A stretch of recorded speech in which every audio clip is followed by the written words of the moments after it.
It's so good to sit with you on, can I say, your river? Yeah, of course. Here we are in the heart of Odisha with Ranjan Panda, who is the waterkeeper for Mahanadi River. So when we look at a river like this, what does it mean to be a waterkeeper? Yeah, it's a huge river, as you can see. We call it our mother river, and it's like spans through almost 3 states, but mostly 2 states, Chhattisgarh and Odisha. And it's like it is a sense of responsibility that you are called the river keeper, which actually you are just a tiny creature in the river. So it feels like always it's a proud thing to be with the river, because I would say, despite of all the problems, Mahanadi is still a very beautiful and very less polluted in that sense comparatively. Before somebody howl at me, Mahanadi is also polluted, but then I think it is comparatively much less polluted. So we're still happy living by Mahanadi. Yeah. Yeah. And it's my first experience, but Yeah. it is a beautiful river. Of yeah, course. it's an amazing river. Yeah. How does Waterkeepers Alliance help what you do?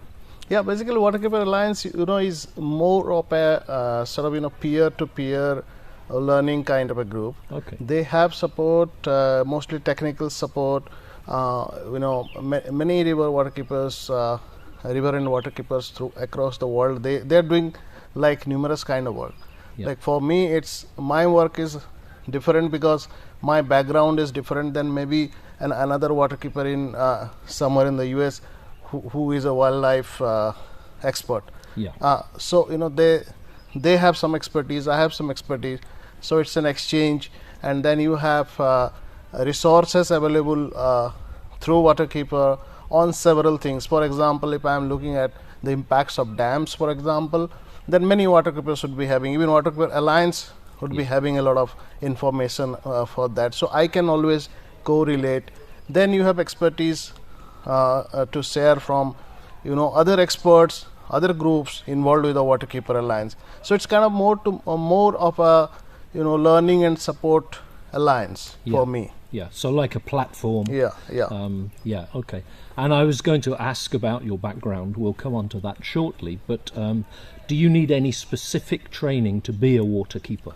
Yeah, basically what they saw in me was, my commitment, my involvement in raising awareness about when I was inducted as a waterkeeper. Like they basically came searching for me. It's not me who went to them. Okay. Asking for a membership or something.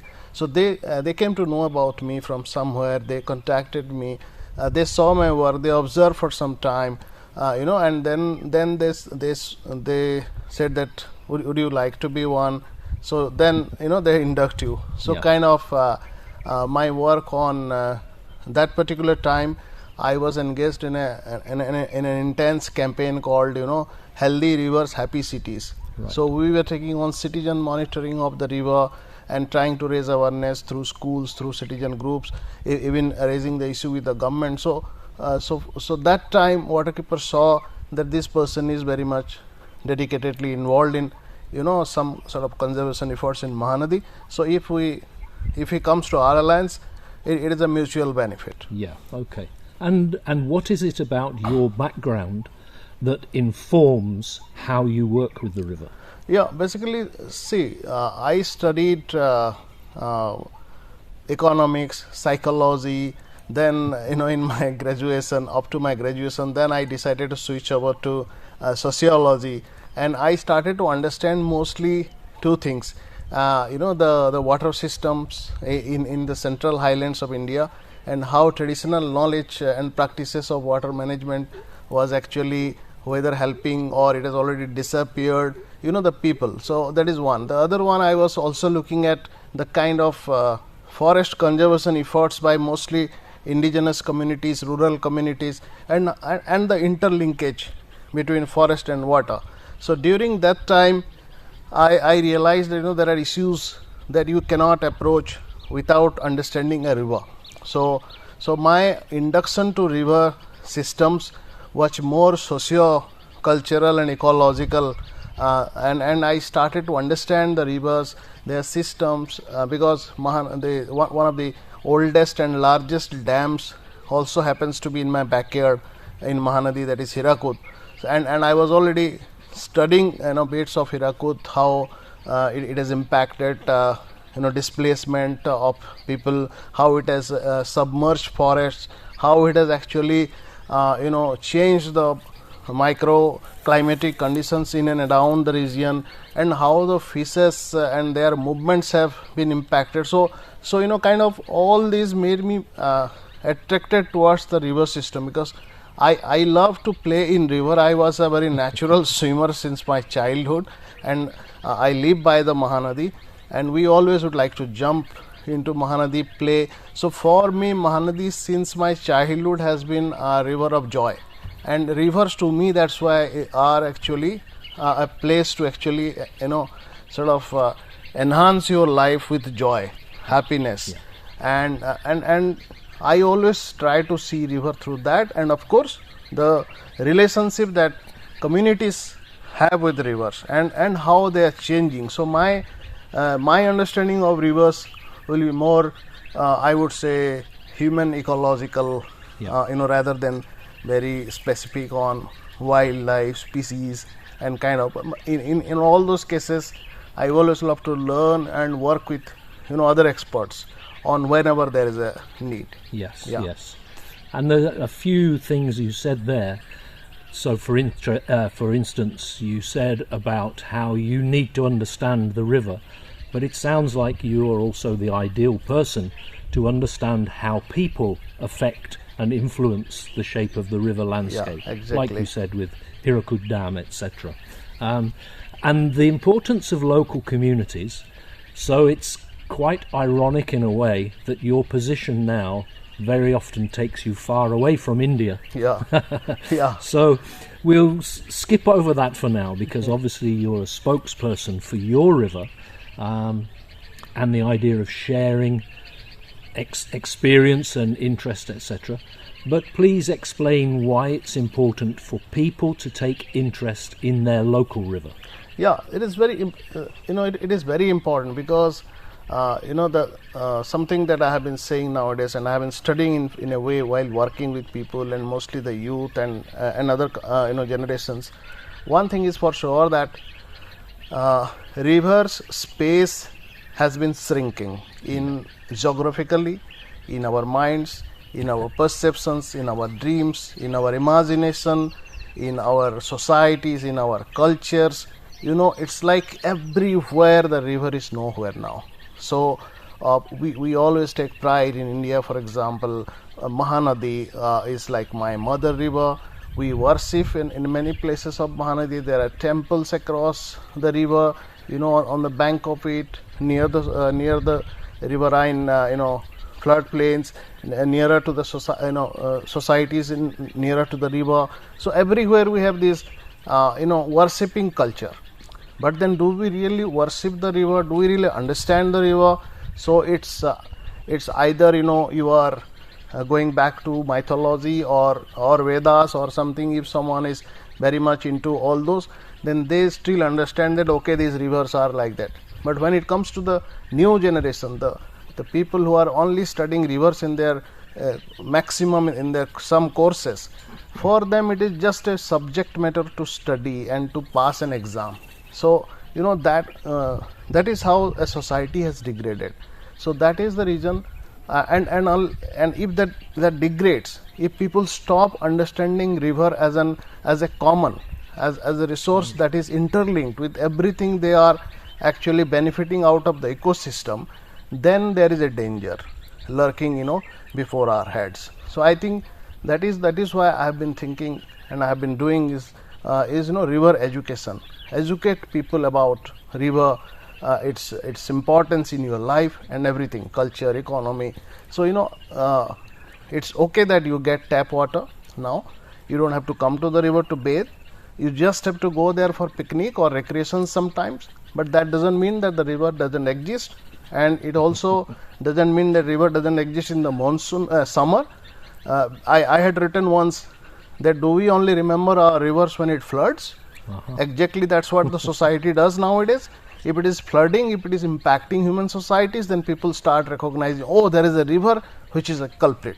Yeah. I think, but then when it shrinks because of the dry season, there are still active ecosystems, insects being supported, birds being supported, other services the river is still providing, but then people think that the river is a dumping ground and you throw because there is no water. So it's like many people think river has to be like a sea to be recognized, to be respected. I think that exactly why we now need to make people understand, no, a dry riverbed is also river, a floodplain is also river. Flood is a very natural phenomenon. Rivers are not only the lines of water that are flowing, but also the lines of soil that is exposed, the sand that is, there standing. Everything around the river are ecosystems in themselves, and they are all interrelated with us in several ways. Yeah. So I think that is why we need to make people understand. Yeah. Okay. Well, I'm going to move you now a little bit, and you said you have not really any specific experience with wildlife, but obviously I need to talk about Mahseers. Yeah. So Tor Mahanadikas is the Mahseer of this river, and it is the state fish of Odisha. Yeah. So do you think it's important to have a state fish?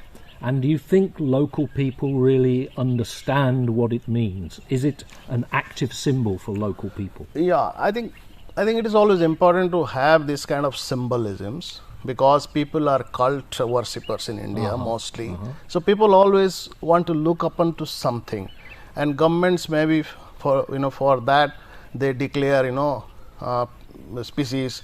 Tiger is the national animal. It doesn't really mean that tiger is being saved, or it doesn't mean that tiger depends on several other species to survive. So I think Mahseer, in that same sense, just governments with a good intention, they might recognize a fish as a state fish. That is good, but then has the education gone down to the grassroots level to everybody? That is very important. I can talk to you about the Mahseer that I know in Huma, very nearer to my place, and we have been working with the fisher folk communities there to see that the Mahseer there, a sacred fish, is not threatened by the kind of new generation fishing communities who are now using more dynamite and poison to catch more fish. So earlier the same communities, their parents, they would never touch a Mahseer, but now even if the value is still there in some young generations, it might so happen that because they are destroying the entire fish population in a particular geography, so they might also be destroying the Mahseer. Yeah. So the important part is declaring something as a state fish is very good, but then how are the local rules, regulations and monitoring systems in place to monitor something very tiny called a fish? Because you must have seen our system is not yet geared up to even understand how many species of fishes are there in the rivers. Yeah. So just declaring one fish as a state fish and trying to do some plans, it is absolutely fine. We support that, but I think, in my opinion, it should go beyond. It should go beyond to all the related systems, and it should have micro level monitoring and management practices ingrained into your river and water policy. So I think we need to move on to that. Yeah, and that makes a lot of sense given what we saw, the signboard approaching Satkosia Tiger Reserve, and it said we have this mammal, we have this lizard, we have 161 species of birds, we have lots of fish species. We just have lots. So I think there we need a lot to do. Yeah, definitely the intention is good. We are trying to make people understand that we have lot of fishes, but exactly how many, what kind, what is their importance? Because as you rightly said in yesterday's workshop, river needs fish and people need rivers. Yeah. So why do the rivers need fish, and why this fish diversity is very important? I think that should sort of emanate from the declaration of a state fish. Yeah. Okay. And going back to communities then, and being active with young people is what I'm going to talk about now. So your Youth for Water program, and you yourself as well, you're very active on social media with things like your plastic-free picnic challenge, and then recently the Selfie with Your River campaign. So are you finding that that is cutting through to the youth of today? Yeah, what we decided, youth of today is in basically in two worlds. So they are trying to catch up with the traditional ways of living to some extent, but they are more inclined towards the digitization way. They are into tech savvy people.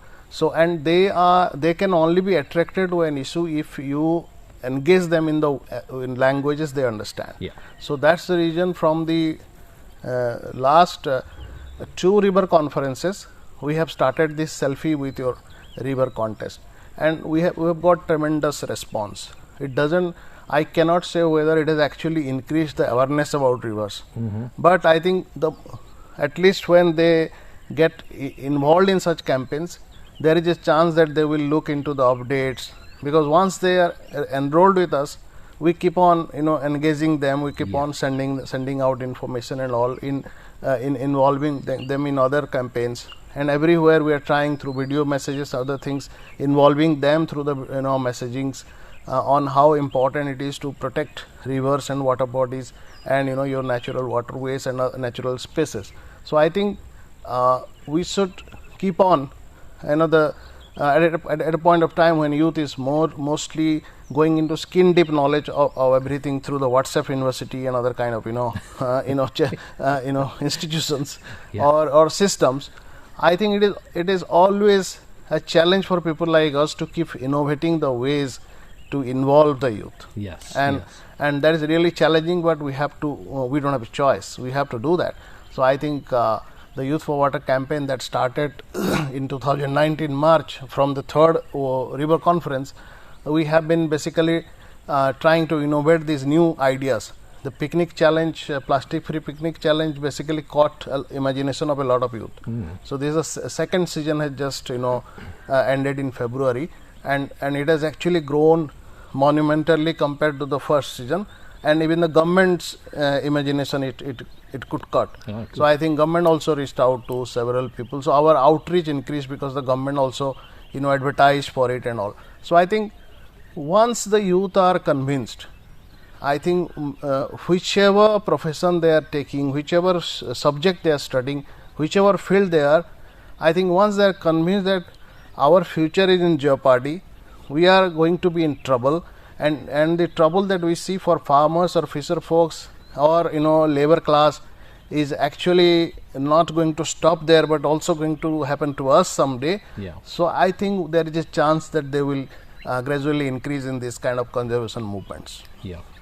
And these wider conservation movements, or these bigger picture ideas, are there ways in which organisations like Mahseer Trust and other focused organisations, how can they help? What can they bring to these bigger picture initiatives? I think education. I think one thing that campaigns like us have is an outreach to several youth and people. We also are trying to build relationship with different other kind of expertise. For example, I don't have an expertise on fishes and species. I have a general knowledge and as good as many people.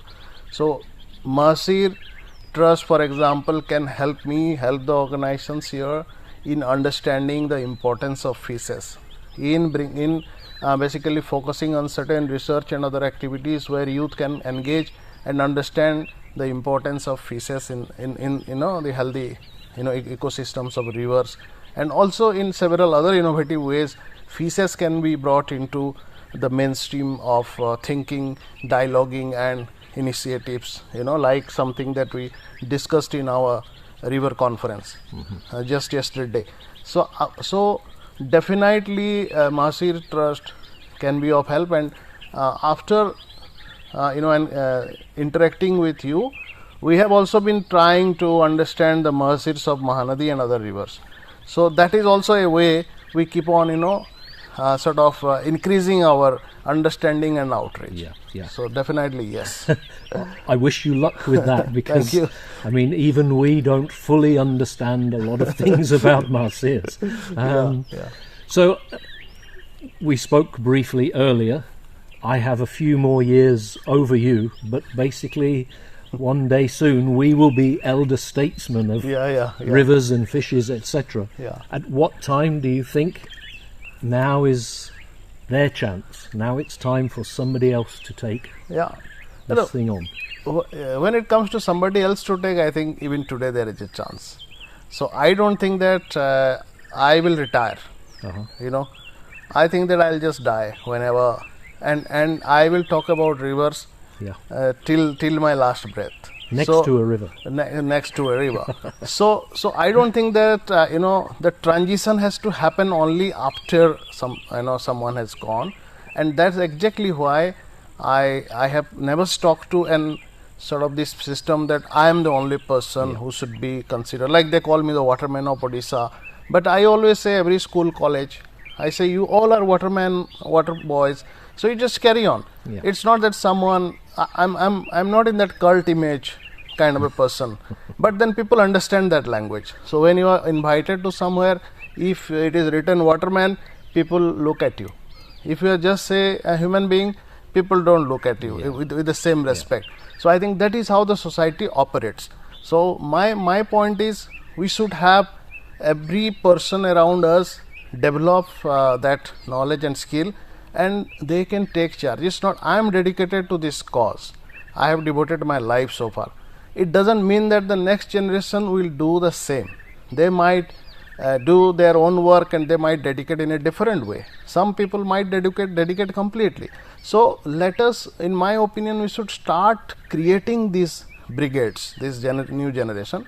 That's exactly why this Youth for Water campaign was started, because we thought the next generation has to take over in the same, from what we have already been doing, with all their own new knowledge, new technology being ingrained into the old systems, but causes, understandings, principles, being the same. That should be the same. Otherwise, if a new generation comes and it just understands river from a very different perspective of extraction, maybe that is where we would not agree to them. But if they understand that conservation is the value, but they might have their new ways to work, that is fine. I think that is how we have to work. And we only need to look around here to show that we are like this in the lifespan of this river. That's so exactly a beautiful river. Thank you for letting me share your river, and thank you for your time. A beautiful river, a handsome host, and a super handsome. Ranjanji, thank you so much. Thank you.